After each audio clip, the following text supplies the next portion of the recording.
Mahal kong mga kababayan, tayo po ay mag-aaral sa salita ng Diyos sapagkat ang salita ng Diyos po ay katotohanan at ito po ay nababatay sa ating huling kapanahunan. Lalo na't ngayon ay mayroon ng lumalaganap na hindi pangkaraniwan. Ngayon po ay atin pong pag-aaralan ang tungkol sa tatak o tanda. Yan.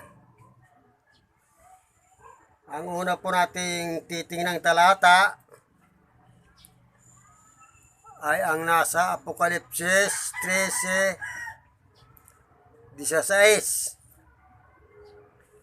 Apokalipsis 13:16 na nagsasabi, ang lahat, maliliit at malalaki, at mayayaman at mga dukha, at mga laya, at mga lipin ay pinagbigyan ng isang tanda. Ayan. Sa kamay o sa noo. Ayan. Itong talatang ito ay nagsasaad ang Diyos ng babala. Ayan.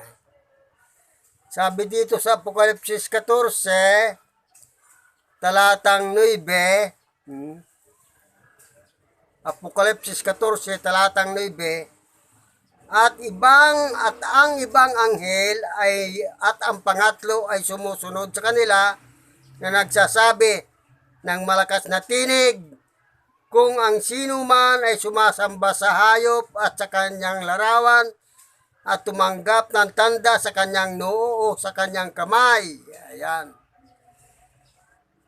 ay iinom din naman siya ng alak ng kagalitan ng Diyos na nanahal na walang halo na sa inuman ng kanyang kagalitan, at siya ay papahirapan ng apoy at asupre sa harapan ng mga banal na anghel at sa harapan ng kordero. Ito po ay mababasa sa talatang sa Apokalipsis 14, talatang 9 at 10. Yan. Ito po'y tanda. Ano kaya itong tanda? Ayan. Pero tingnan naman natin yung tanda ng Diyos sa kanyang mga anak. Tanda ng Diyos sa kanyang mga anak. Sabi po dito sa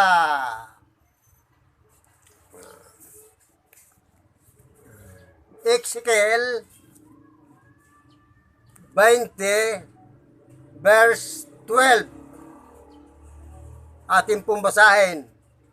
Bukod dito, ibinigay ko rin naman sa kanila ang aking mga sabat upang maging tanda sa akin at sa kanila, upang kanilang makilala na ako ang Panginoon nagpapaging banal sa kanila. Yun, sabi rito po ay tanda. Tanda rin ng Diyos ay ang sabat. Ano baga ang kahulugan? Bakit ito tinandaan ng Diyos? At bakit dito naman sa kabila na mayroong babala ang Diyos ay mayroon din namang tanda na ang sabi rito ang nagtanda nito na ating tingnan ay ito ay ang sabi nga rito ay ang nagbigay ng tanda at siya ay pinagkalooban makapagbigay ng hininga sa larawan ng hayop upang ang kanyang larawan ay makapangusap at maipapatay naman ang lahat ng hindi sumasamba sa larawan ng hayop. Pagsamba po ang tinutukoy nito. Pagsamba. Kaya sila binigyan ng tanda dahil sila sumasamba. Ay ang sa Diyos kaya naman, bakit tinandaan din? Ah, ang sabi dito sa Isayas, atin pong tingnan ang Isayas, sa 66, kapitulo 66, versikulo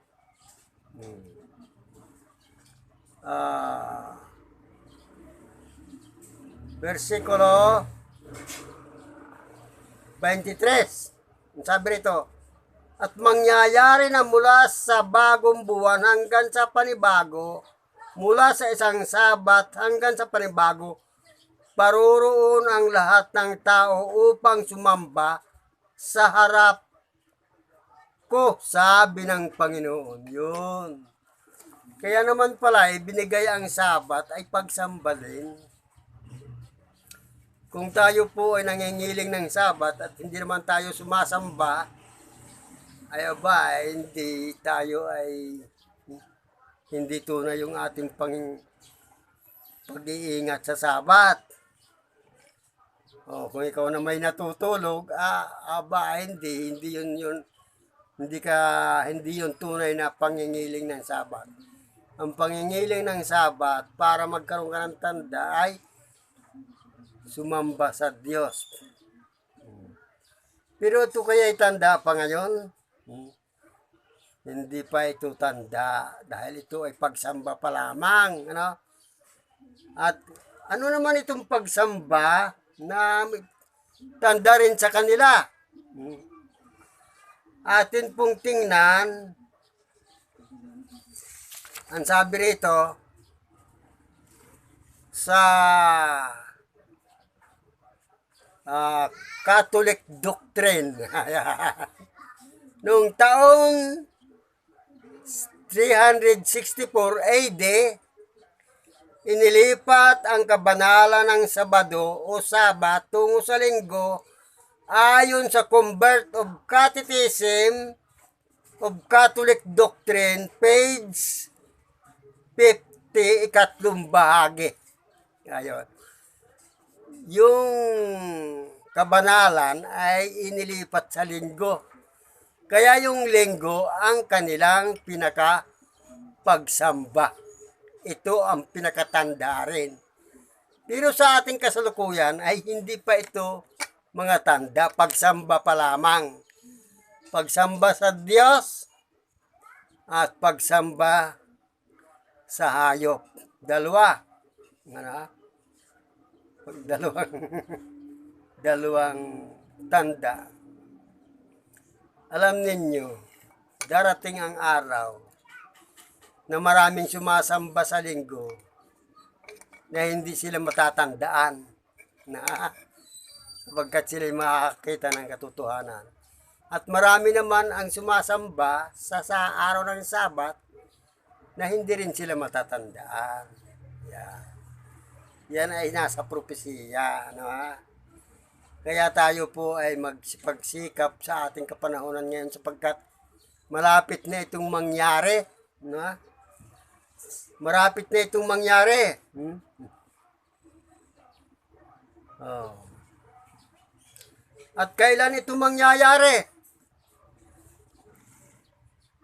Sang-ayon sa Apokalipsis 7, atin pong basahin, 7:1 hanggang 3. Sabi rito, atin pong basahin.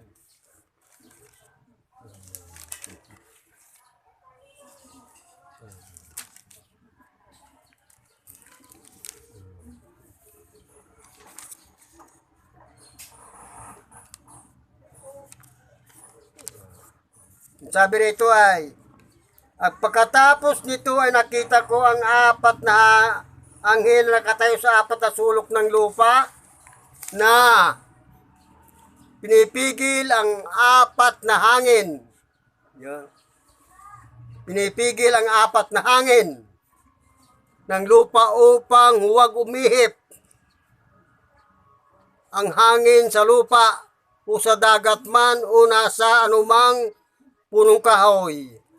At nakita ko ang ibang anghel na umaakyat mula mula sa sikatan ng araw na taglay ang tatak ng Diyos na buhay at siya'y sumisigaw ng tinig ng malakas na mga anghel na pinagkalooban ipahamak ang lupa at ang dagat na nagsasabi, huwag ninyong ipahamak ang lupa ni ang dagat kahit man ang mga punong kahoy o hanggang sa aming matatakan sa kanilang mga noo ang mga alipin ng Diyos. Aba.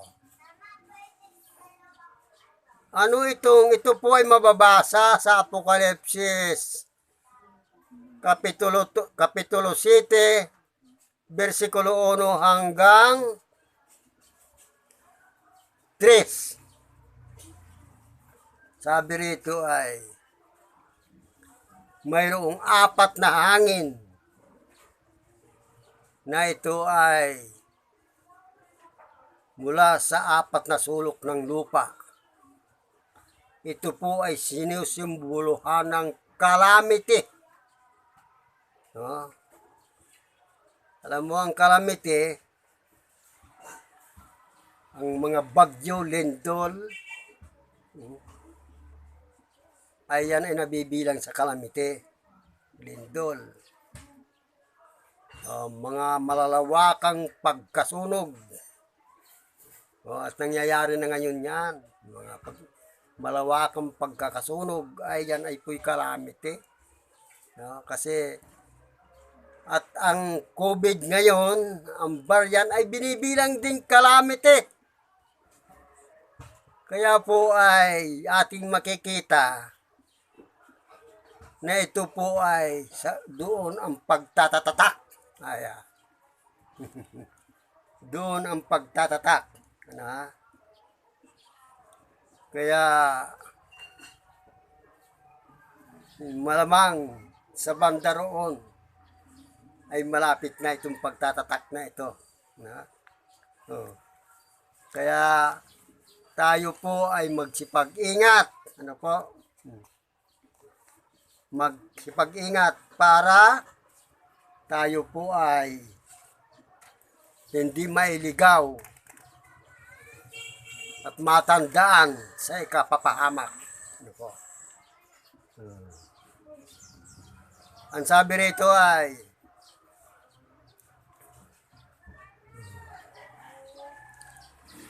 yung kalamiting yaon ay pag sinabing 4 na sulok ng lupa ay ito po ay pambuong mundo. Alam natin ngayon na ang bagyo na may pambuong mundo, ang mga lindol ay pambuong mundo. At ang COVID at ang variant ay pambuong mundo rin. Yan. Kaya malapit na magkaroon ng pagtatatatak. At dahil dito,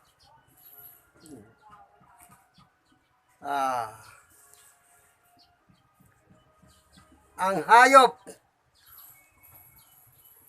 na ito ay functional sa religious and politika. Politically and religiously functional itong hayop na ito. Kaya po ay saklaw ang pahamalaan ng mga bansa na pinaghaharian itong hayop na ito na siyang mag-order ng tatak. At kapag bumagsak na ang ekonomiya dahil sa kalamidad na lumalaganap sa buong mundo, ay mag-o-order ito na pagtibayin na ang pagsamba doon sa unang araw na linggong inilipat ng ng Katolisismo. na ito'y pinangungunahan ng Pope at saka mga pare. Gagawin na itong banal na araw na pagsamba. At dito'y magkakaisa, pag-iisahin ang mga tao sa pagsambang ito dahil sa kalamidad. Yan. Pag-iisahin sa pagsambang ito sa unang araw na ang linggo ay gagawin ng banal. Ayan. Ngayon, kung mangyayari,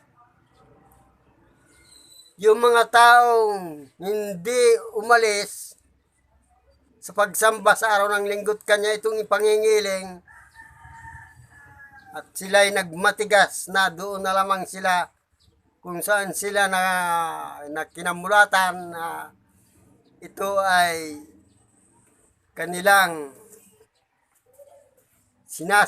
araw ng pagsamba, ay doon pa lamang sila matatatakan. Yeah. At alam ninyo,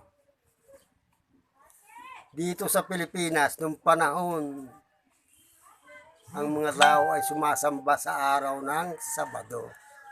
Hindi po Sabat ang tawag. Subalit nang dumating si Magellan, ay ang mga tao ay pinilit na sumamba sa araw ng linggo. At gumawa ng malaking mga katedral, mga simbahan. At sila dito tumagal ng 300 years. At ibinawal ang Bible. Kaya nasulat ang pasyon. Bakit isinulat ang pasyon? Mayroong mga reliyosong tao na ayaw mawala ang salita ng Diyos.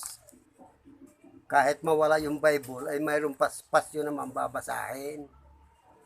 Kaya doon sa pasyon ay inilagay sa page 5 na yung Sabado'y ipangiling. At ang sabi nga ay, ang basahin ninyo ito taon-taon para hindi malata. Ang problema ngayon, ng ating kinagisnan ng binabasa ang pasyon, yung lahat namang nakalagay sa pasyon, hindi naman sinusunod, basta lang ang basahay, ayos na. Nakakatay pa ng mga kambing para magdamag na binabasa ay mayroong pagkain pagkatapos hindi naman sinusunod yung nakasulat sa pasyon. Yun. Kaya ang nangyari, dalawa na ang pahinga, Sabado at Linggo sa gobyerno.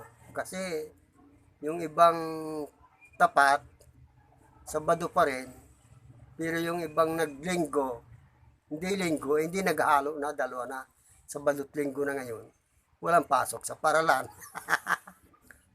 At ngayon, anong mangyayari doon sa ating kasalukuyan na pagtatatak?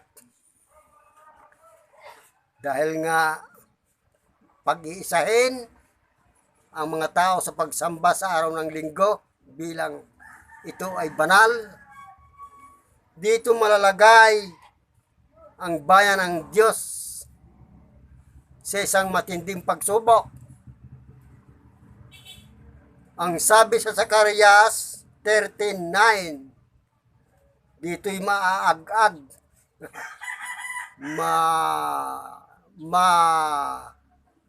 madadalisay, ang sabi rito.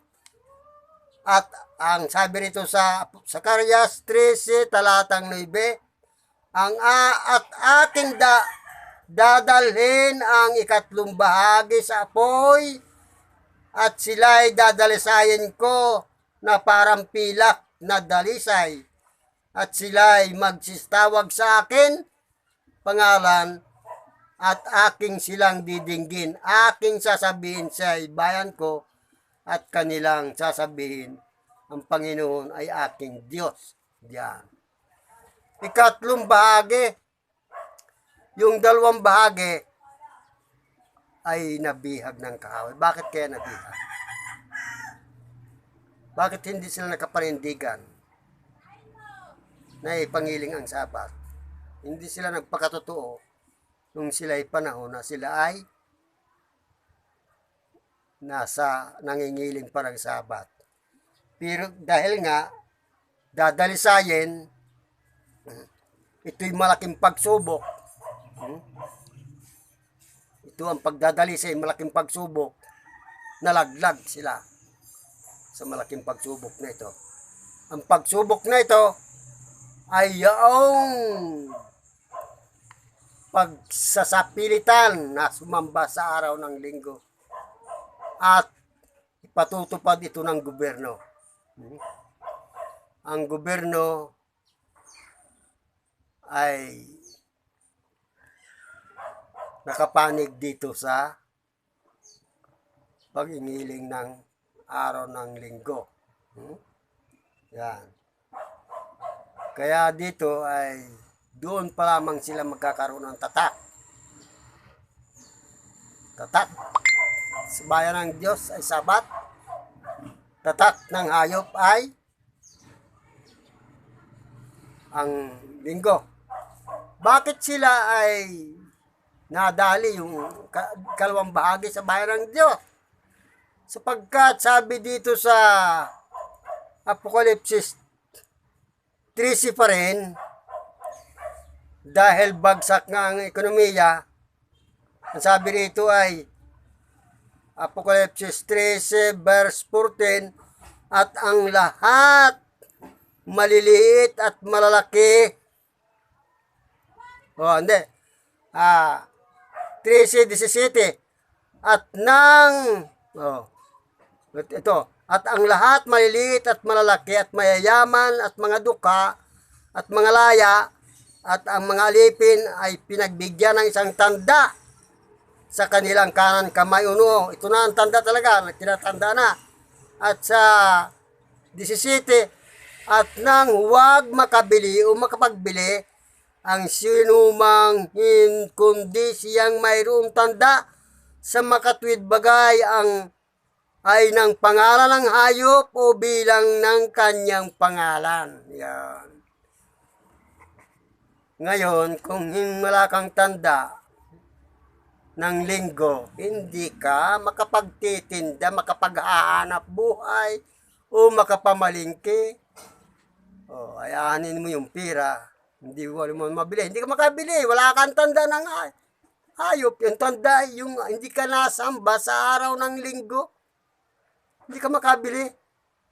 Ay bagsak pa ang ekonomiya, gutom ang lahat ng mga tao. Dito po bumigay yung ibang mga dating nangingiling ng sabat na hindi sila nagpakatotoo, ay sila po ay nadaya dahil sa kahirapan ng buhay. Dahil nga bagsak ang ekonomiya, ay hindi pa sila makabili kung hindi silang tanda. Dahil dito, alam natin na sa ating kapanahonan, kapag ang nag-lockdown ay may ayuda. Ay yung walang tanda ay walang ayuda. Ay paano ka makakain? Kaya po bumigay. Subalit dahil dito sa pagkatandang ito, hindi nila alam na sa panahong itong nagtatanda na, makikilala na yung Diyos yung kanya at yung hindi kanya. Babalik na po si Kristo. Kukunin na yung mga may tanda. Alam ninyo, sa probinsya, kapag araw ng tag-araw, ang mga hayop ay ligaw lahat yan. Halo-halo sa mga malalawak na mga tubigang wala namang tanim, tag-araw eh. Kasi pag tag-tanim, nakatali lahat yan. Ay yung mga hayop na baka, karabaw, ligaw lahat yan. Silang lahat po ay may tanda. May tanda ng tinataka ng gobyerno. binibilang yung puyo, pagkatapos tatakan yan, bibigyan ka ng papilis na ganito, ganito. Tatatakan yung baka mo. Yung may ilihiro, yung iniinit ang yung tinatatak dun sa bakang ganyan. Ngayon, kahit yung maghalo-halo, kilala mo yung iyo at yung hindi. Kasi pag ang kininong isa, abay may papilis kay pakikita, akin yan iyo. Ay, hindi ka makakakuha ng iba. Gayaan din sa Diyos. Kilala niya yung Kanya at yung hindi Kanya. Subalit, kapag dating ni Kristo, ay yung hindi Kanya, anong gagawin? Sila po ay susunugin sa apoy, yung hindi Kanya. Diba? Kasi yung Kanya, lahat nakasulat sa aklat ng buhay. Pero yung hindi Kanya, hindi po nakasulat doon. Lahat na hindi nakasulat sa aklat ng buhay ay susunugin ng apoy. Kasi doon po ay mayroong 3 aklat. Aklat ng buhay, aklat ng alaala, at aklat ng kamatayan. Aklat ng kamatayan, ay puro kamatayan yung naroon. Ngayon, yung aklat ng alaala, yung hindi dati, na sumasamba sa araw ng Sabado, na nung maliwanagan, nung huling araw na magtatataka na, ay lumipat. May alaala na kasulat doon sa alaala. Pero ligtas sila. Na sila'y ganitong pitsa, sila ay nagpasakop sa Diyos. Sumamba sa araw ng Sabat. At sila'y na nindigan, buhay man o kamatayan. Ang atin buhay ay hindi po natin pahalagahan. Ang pahalagahan po natin ay yung atin pag-ibig sa Diyos. Sabi nga ni Kristo, yung lahat dahil sa akin ay hindi nila pinahalagan yung bahay. Sila naman ay namatay dahil sa akin sa kanyang pagdating. Kahit sila'y tadtari ng pino, pagdating kahit isang buhok walang kulang. Yan ang sabi ni Kristo. Subalit yung buhay na hindi nanindigan sa Kanya, sila naman ang hindi magkakaroon ng buhay. Sila'y mamamatay. Yung namatay dahil kay Kristo, magkakaroon ng buhay. At yung buhay na wala kay Kristo, sila ang mamamatay. Kaya ngayon, itong COVID ay isang unti-unti ng pagsubok ito. Kung ikaw ay takot, at lagyan mo ng mga chemicals ang iyong katawan, na ito ay magdudulot sa iyo ng karamdaman, delikado ka. Dahil hindi mo pinalagaan ang templo ng Diyos at linagyan mo ng chemicals. Ang chemicals, lahat ng chemicals, mapasagamot, mapasabaksin, ito po'y lason sa katawan. Kaya po tayo ay mag-ingat. Ano man ang mangyari, araw-araw po ay italaga ang ating buhay sa Diyos. Sapagkat ang Diyos nito ang may-ari. Hindi po ang gobyerno, hindi po ang tao, kundi Diyos lamang. At ito po ay templo ng Diyos. Dito po natahan ang banal na Espiritu. Ang ating pong katawan ay templo ng Diyos, tahanan ng banal na Espiritu. Kaya po tayo ay mag-ingat. Ano po? Na huwag matatakan. Sapagkat ang Diyos ay mayroon din naman tatak sa kanyang bayan, sa kanyang mga anak. Hanggang dito lamang po. At sana po ay naintindihan po natin lahat ito. At kayo pong nakakarinig nito ay akin pong ipananalangin na kayo po ay magkaroon ng liwanag sa katotohanan na ito ang magdadala sa inyo sa kaligtasan. Tayo po yung manalangin. Amang banal makapangyarihang Diyos, pagpalain o Ama ang salitang itong aming inihayag ngayon at ang lahat ng mga nakaririnig o Diyos.